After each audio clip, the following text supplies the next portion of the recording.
ലൈംഗിക ശേഷിക്കുറവിനുള്ള ചികിത്സയെക്കുറിച്ച്, അതായത് ഏതെല്ലാം തരത്തിലുള്ള ചികിത്സ ഉണ്ടെന്നുള്ളതിനെക്കുറിച്ച് പല രീതിയിലുള്ള അന്വേഷണങ്ങൾ ഇവിടെ വരുന്നുണ്ട്. അതിൽ ഷോക്ക് വേവ് തെറാപ്പിയെക്കുറിച്ച് ജനങ്ങൾ നിരന്തരം അന്വേഷിച്ചുകൊണ്ടിരിക്കുന്നുണ്ട്.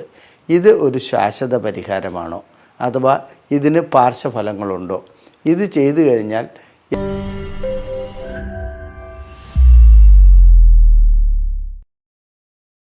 ഞാൻ ഡോക്ടർ അജയൻ വർഗീസ്, കോഴിക്കോട് ജില്ലയിൽ കുന്നമംഗലം പന്തീർപ്പാടത്തുള്ള institute of sexual and reproductive medicine എന്ന സ്ഥാപനത്തിൻ്റെ ഡയറക്ടറാണ്. International association of sexual medicine practitioners modern medicine എന്ന അസോസിയേഷൻ്റെ ചെയർമാനുമാണ്. ലൈംഗിക ശേഷിക്കുറവിനുള്ള ചികിത്സയെക്കുറിച്ച്, അതായത് ഏതെല്ലാം തരത്തിലുള്ള ചികിത്സ ഉണ്ടെന്നുള്ളതിനെക്കുറിച്ച് പല രീതിയിലുള്ള അന്വേഷണങ്ങൾ ഇവിടെ വരുന്നുണ്ട്. അതിൽ ഷോക്ക് വേവ് തെറാപ്പിയെക്കുറിച്ച് ജനങ്ങൾ നിരന്തരം അന്വേഷിച്ചുകൊണ്ടിരിക്കുന്നുണ്ട്. ഇത് ഒരു ശാശ്വത പരിഹാരമാണോ, അഥവാ ഇതിന് പാർശ്വഫലങ്ങളുണ്ടോ, ഇത് ചെയ്തു കഴിഞ്ഞാൽ എത്രത്തോളം കാലം ഇതിൻ്റെ ഫലപ്രാപ്തി നിലനിൽക്കും, ഏത് പ്രായത്തിലുള്ളവർക്കാണ് ഇത് ചെയ്യാൻ കഴിയുന്നത്, ഇത്തരം കാര്യങ്ങളാണ് ജനങ്ങൾ കൂടുതലായും ചോദിക്കുന്നത്. സത്യം പറയട്ടെ, ഇൻ്റർനെറ്റിൽ നിന്ന് ഇങ്ങനെ ലഭിക്കുന്ന വിവരങ്ങൾ വെച്ച് രോഗികൾ പല രീതിയിലും തെറ്റിദ്ധരിക്കപ്പെടുന്നുണ്ട്. അതായത് ഇത് ലൈംഗിക ശേഷിക്കുറവിൻ്റെ കാരണങ്ങൾ എന്താണെന്ന് കണ്ടുപിടിക്കാതെ ഒരൊറ്റ തെറാപ്പിയിലേക്ക് വരിക, അഥവാ ഷോക്ക് വേവ് തെറാപ്പി കൊണ്ട് എൻ്റെ അസുഖം പരിപൂർണമായി മാറുമെന്നുള്ള ഒരു ധാരണ ജനങ്ങൾക്ക് ഉടലെടുക്കുന്നുണ്ട്. ഷോക്ക് വേവ് തെറാപ്പിയുണ്ട്, സ്റ്റെം സെൽ തെറാപ്പിയുണ്ട്, PRP തെറാപ്പിയുണ്ട്. ഇങ്ങനെയുള്ള പല തെറാപ്പികളും ഒരു പരീക്ഷണ ഘട്ടത്തിൽ നടന്നു വരുന്നു. അഥവാ അതിൻ്റെ ഫലപ്രാപ്തിയെക്കുറിച്ച് പറയുവാൻ 10-15 വർഷം 10-20 വർഷമൊക്കെ ആയെങ്കിലും ഫലപ്രാപ്തിയെക്കുറിച്ച് വിലയിരുത്തി വരുന്നതേ ഉള്ളൂ. അതിനു മുമ്പ് നമുക്ക് എന്താണ് ഈ ഷോക്ക് വേവ് തെറാപ്പി എന്നുള്ളതിനെക്കുറിച്ച് ഞാനൊന്ന് വിശദീകരിക്കാം. ഷോക്ക് വേവ് തെറാപ്പി സാധാരണ ഇതിൽ തരംഗങ്ങൾ ഉപയോഗിച്ച്, അതായത് ഒരു പ്രത്യേക രീതിയിലുള്ള ശബ്ദതരംഗങ്ങൾ ലിംഗത്തിലേക്ക് അല്ലെങ്കിൽ മറ്റ് ശരീരത്തിൻ്റെ ഭാഗത്തുള്ള കോശങ്ങളിലേക്ക് നൽകുന്നു. ആ ശക്തമായ ശബ്ദതരംഗങ്ങൾ ഉപയോഗിച്ച് അവിടുത്തെ രക്തക്കൊള്ളുകൾക്ക് ക്ഷതമേൽപ്പിക്കുന്നു. ഇങ്ങനെ രക്തക്കൊള്ളുകൾക്ക് ക്ഷതമേൽപ്പിക്കുമ്പോൾ പുതിയ രക്തക്കൊള്ളുകൾ അവിടെ നിന്ന് ഉണ്ടായി വരുന്നു. ചുരുക്കി പറഞ്ഞാൽ, നാം ഒരു ചെടി നടുകയാണെങ്കിൽ ആ ചെടിയുടെ തലയറ്റം നാം മുറിച്ച് കളയുകയാണെങ്കിൽ ഒട്ടനവധി ശാഖകൾ അതിൽ നിന്ന് വളർന്നു വരുന്നതായി കാണാം. അങ്ങനെ ശാഖകൾ വളർന്നു വരുന്നത് പോലെ തന്നെ ലിംഗത്തിലേക്ക്, അഥവാ ലിംഗത്തിലെ രക്തക്കൊള്ളുകളിലേക്ക് ഇത്തരം ഷോക്ക് വേവ്, അതായത് ശബ്ദതരംഗങ്ങൾ നൽകുമ്പോൾ അവിടെ നിന്നും പുതിയതായി രക്തക്കൊള്ളുകൾ ഉണ്ടാകുമെന്ന അടിസ്ഥാന തത്വത്തിൻ്റെ പുറകിലാണ് ഇത് പ്രവർത്തിക്കുന്നത്. ഈ അടിസ്ഥാന തത്വം താത്വികമായി ശരിയാണെങ്കിലും പ്രായോഗിക തലത്തിൽ ഇതിന് ഒട്ടനവധി പരാജയങ്ങളുമുണ്ട്. അത് ഞാൻ വിശദീകരിക്കാം. ഇനി മറ്റൊന്ന്, ഈ ഷോക്ക് വേവ് തെറാപ്പി എന്ന് കേൾക്കുന്നതോടുകൂടി ചിലർക്ക് ഒരു വല്ലാത്ത തെറ്റിദ്ധാരണ ഉണ്ടാകുന്നുണ്ട്. നമ്മുടെ മാനസിക രോഗമുള്ള രോഗികൾക്കും മറ്റും നൽകുന്ന ഒരു ഷോക്ക് തെറാപ്പി എന്നുണ്ട്, അതായത് ഇലക്ട്രോ കൺവൾസീവ് തെറാപ്പി. ആ തെറാപ്പി പോലെ എന്തോ ഷോക്ക് നൽകുന്ന തെറാപ്പിയാണെന്നുള്ള ഒരു ധാരണയുണ്ട്. അത് തെറ്റാണ്. ഇവിടെ ശബ്ദതരംഗങ്ങൾ മാത്രമാണ് ഉപയോഗിക്കുന്നത്, ഇലക്ട്രിക്കൽ ഷോക്ക് അല്ല നൽകുന്നത്. അപ്പോൾ ഈ ശബ്ദതരംഗങ്ങൾക്ക് എന്താണ് പ്രത്യേകത ഉള്ളത്? ശക്തിയായിട്ടുള്ള ശബ്ദതരംഗം അവിടെ എത്തുന്നതോടുകൂടി രക്തക്കൊള്ളുകൾക്ക് ക്ഷതമുണ്ടാകുന്നു. അവിടെ നിന്നും ഞാൻ നേരത്തെ സൂചിപ്പിച്ചതുപോലെ അത് കോശങ്ങളെ, അത്തരം കോശങ്ങളെ ശരിക്കും പറഞ്ഞാൽ റിപ്പയർ ചെയ്യുന്ന ഒരവസ്ഥയിൽ പുതിയ രക്തക്കൊള്ളുകൾ അവിടെ നിന്ന് പൊട്ടി വിടരുന്നു. ആ രക്തക്കൊള്ളുകൾ ലിംഗത്തിലേക്ക് കൂടുതൽ രക്തം നൽകുന്നു എന്നുള്ളതാണ് ഇതിൻ്റെ അടിസ്ഥാന തത്വം. ഇങ്ങനെ രക്തം കൂടുതലായി വരുന്നതോട് ലിംഗത്തിന് ദൃഢത വരുമെന്നും ലൈംഗിക ശേഷിക്കുറവ് പരിഹരിക്കപ്പെടുമെന്നുള്ളത് നാം അനുമാനിക്കുന്നു. ഇത് 10-20 വർഷമായി തെറാപ്പി നിലവിൽ വന്നിട്ട്, എന്നാൽ ഈ ഷോക്ക് വേവ് തെറാപ്പി ചെയ്തിരുന്ന സ്ഥാപനങ്ങളിൽ തന്നെ, അഥവാ ഷോക്ക് വേവ് തെറാപ്പി ഉപയോഗിക്കപ്പെട്ട രോഗികൾക്ക് തന്നെ സിഡ്നാഫിൽ പോലുള്ള അല്ലെങ്കിൽ വയാഗ്ര പോലെയുള്ള ഗുളികകൾ ആ കൂട്ടത്തിൽ നൽകേണ്ടതായും വന്നിട്ടുണ്ട്. അഥവാ ഷോക്ക് വേവ് തെറാപ്പി കൊണ്ട് മാത്രം ഇതിനൊരു പരിഹാരം കണ്ടതായി ഇതുവരെ രേഖപ്പെടുത്തിയിട്ടില്ല. എന്നാൽ ചിലർക്ക് ഇതിനകത്ത് പ്രയോജനം ലഭിക്കുന്നുണ്ട്. അവരുടെ ഗുളികളുടെ ഡോസ് കുറയ്ക്കാൻ കഴിയുന്നുണ്ട്. അതുപോലെ തന്നെ ആ ഗുളികളില്ലാതെ ഷോക്ക് വേവ് തെറാപ്പി ചികിത്സ ചെയ്തുകൊണ്ട് മാത്രം പരിഹാരമുണ്ടായ വ്യക്തികളുമുണ്ട്. വളരെ അപൂർവമാണെന്ന് മാത്രം. അപ്പോൾ നാം ശരിക്കും പഠനം നടത്തേണ്ടതുണ്ട്, ആർക്കാണ് ഷോക്ക് വേവ് തെറാപ്പി ഫലപ്രദമാകുക. അപ്പോൾ നമുക്ക് തിരിച്ചു പോകേണ്ടത് ലൈംഗിക ശേഷിക്കുറവിൻ്റെ കാരണങ്ങൾ ആണെന്നുള്ളതാണ്. സാധാരണഗതിയിൽ ലൈംഗിക ശേഷിക്കുറവുമായി ഇവിടെ എത്തിപ്പെടുന്ന, അതായത് ക്ലിനിക്കിൽ എത്തിപ്പെടുന്ന രോഗികൾ ഒരു മഹാബഹുഭൂരിപക്ഷത്തിനും പ്രമേഹമാണ് അതിൻ്റെ പിന്നിലുള്ള കാരണം. പ്രമേഹ രോഗികളുടെ കൂടപ്പിറപ്പാണ് ലൈംഗിക ശേഷിക്കുറവെന്ന് പറയാം. അത്തരം പ്രമേഹ രോഗികൾ അവരുടെ രക്തം പരിശോധിക്കുന്നു, അവരുടെ HbA1c നോക്കുന്നു. HbA1cക്ക് പ്രത്യേകിച്ച് ഇതുമായിട്ടൊരു വലിയ ബന്ധമുണ്ട്. HbA1c എത്രത്തോളം ഉയരുന്നോ അത്രത്തോളം ന്യൂറോപ്പതി, അതായത് ഞരമ്പുകൾക്ക് തരിപ്പ്, കടച്ചിൽ, വേദന അതൊക്കെ ഉണ്ടാകുന്നു. കൈകാലുകൾക്ക് തരിപ്പ്, കടച്ചിൽ, വേദന ഉണ്ടാകുന്നു. അതുപോലെ തന്നെ ലൈംഗിക ശേഷിക്കുറവും അനുഭവപ്പെടുന്നു. HbA1c വളരെയധികം ഉയർന്നു പോവുകയാണെങ്കിൽ ലൈംഗിക ശേഷിക്കുറവ് പരിഹരിക്കാൻ കഴിയാത്ത രീതിയിലേക്ക് പോകാറുമുണ്ടെന്നുള്ളത് ഓർക്കുക. അപ്പോൾ ഷോക്ക് വേവ് തെറാപ്പി ഇത്തരം രോഗികൾക്ക് നൽകിയതുകൊണ്ട് എടുത്തു പറയത്തക്ക പ്രയോജനം ലഭിക്കുകയില്ല.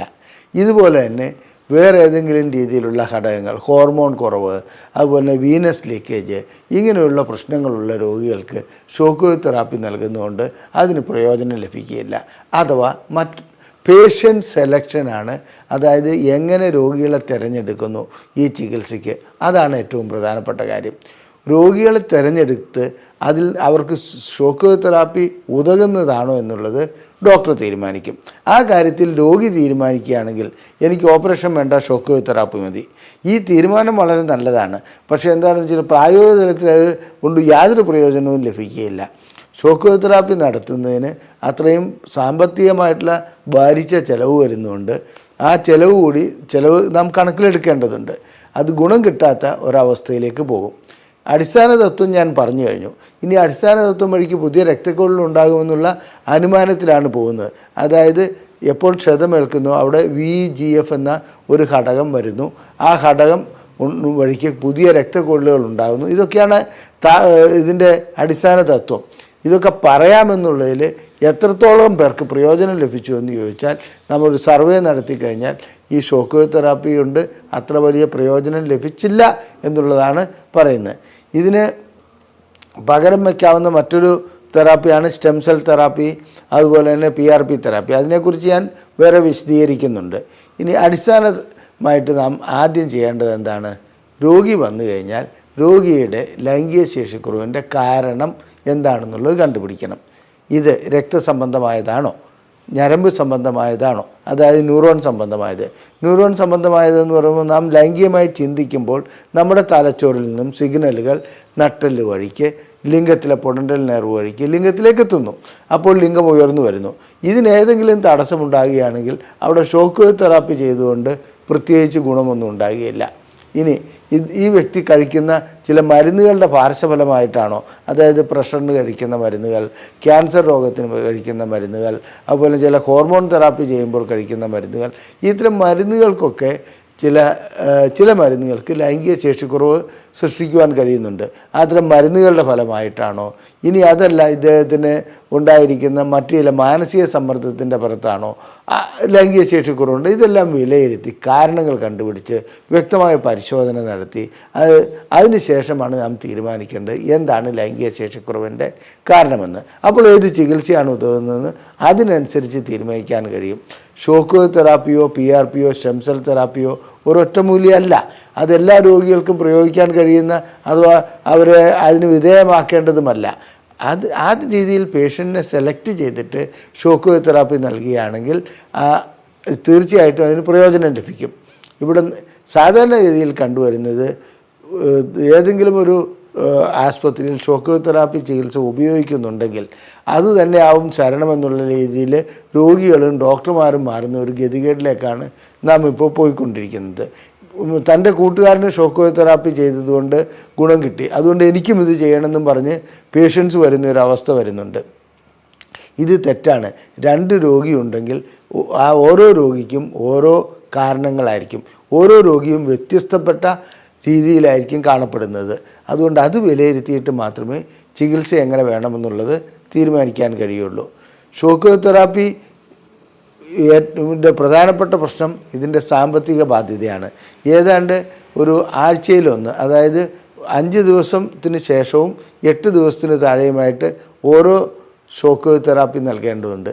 ഇത് 4 or 5 തവണ നൽകുമ്പോഴേക്കും ഏതാണ്ടൊരു 80,000 രൂപ വരെ അതിന് ചിലവ് വരുന്നുണ്ട്. ഈ ചിലവ് വരുന്നത് ഓപ്പറേഷനിൽ നിന്ന് സർജറി ചെയ്യാതെ രക്ഷപ്പെടാൻ വേണ്ടിയാണെങ്കിൽ അത് മഹാമണ്ടത്തരമാണ്. ഈ ഷോക്ക് വേവ് തെറാപ്പി വീണ്ടും വീണ്ടും ചെയ്യേണ്ടി വരുന്ന അവസ്ഥകളും കണ്ടുവരുന്നുണ്ട്. അതുകൊണ്ട് വളരെയധികം കാര്യം നാം ശ്രദ്ധിക്കേണ്ടത്, ഷോക്ക് വേവ് തെറാപ്പി എന്ന് പറയുന്നത് തനിക്കുതകുന്നതല്ലെങ്കിൽ അതിന് വിധേയമാകുന്നതിൽ ഒരർത്ഥവുമില്ല. അതുകൊണ്ട് സാമ്പത്തികമായിട്ടുള്ള നഷ്ടം മാത്രമേ സൃഷ്ടിക്കുവാൻ കഴിയുള്ളൂ. മാത്രമല്ല അതാത് സമയത്ത് നൽകേണ്ട ചികിത്സ നീട്ടിക്കൊണ്ടു പോകുന്നതിന് അത് കാരണമാകുകയും ചെയ്യും. അത് വീണ്ടും ഗുരുതരമായ പ്രശ്നങ്ങളിലേക്ക് പോകും. ഷോക്ക് വേവ് തെറാപ്പിക്ക് പാർശ്വഫലങ്ങളൊന്നും തന്നെയില്ല, ഗുരുതരമായ പ്രശ്നങ്ങളൊന്നും ഉണ്ടാക്കുകയില്ല. എന്നിരുന്നാലും ശരി, ഇത് സെലക്ട് ചെയ്യുന്നത്, അതാണോ തെറാപ്പി എന്നുള്ളത് സെലക്ട് ചെയ്യുന്നത് ഡോക്ടർക്ക് വിടുക. രോഗി തന്നെ തീരുമാനിക്കുന്ന ഒരവസ്ഥയിലേക്ക് അത് പോകരുത്. ലൈംഗികമായിട്ടുള്ള പ്രശ്നങ്ങൾ ഏതെങ്കിലും ഉണ്ടെങ്കിൽ, അത് ശേഷിക്കുറവാകട്ടെ, ശീഘ്രസ്ഖലനമാകട്ടെ, താല്പര്യമില്ലായ്മയാകട്ടെ, അത് സ്ത്രീക്കാകട്ടെ പുരുഷനാകട്ടെ, ഞങ്ങളിവിടെ ചികിത്സ നടത്തുന്നുണ്ട്. ഞങ്ങളുടെ ചികിത്സയെക്കുറിച്ച് അറിയുവാൻ നിങ്ങൾക്ക് താല്പര്യമുണ്ടെങ്കിൽ ISRM എന്ന് ഈ നമ്പറിൽ ടൈപ്പ് ചെയ്ത് വാട്സപ്പ് വഴി മെസ്സേജ് അയയ്ക്കുക. നിങ്ങൾക്ക് ഞങ്ങളിവിടെ നിന്നും പ്രസിദ്ധീകരിക്കുന്ന ഒരു സൗജന്യ ബുക്ക്ലെറ്റ്, ഒരു പുസ്തകം നിങ്ങൾക്ക് സൗജന്യമായി അയച്ചു നൽകുന്നതാണ്. ഏതെങ്കിലും ഒരു ലൈംഗിക പ്രശ്നങ്ങൾക്ക് ചികിത്സ ആവശ്യമുണ്ടെങ്കിൽ ഈ നമ്പറിൽ തന്നെ വിളിച്ച് ബുക്ക് ചെയ്യാവുന്നതുമാണ്. നന്ദി, നമസ്കാരം.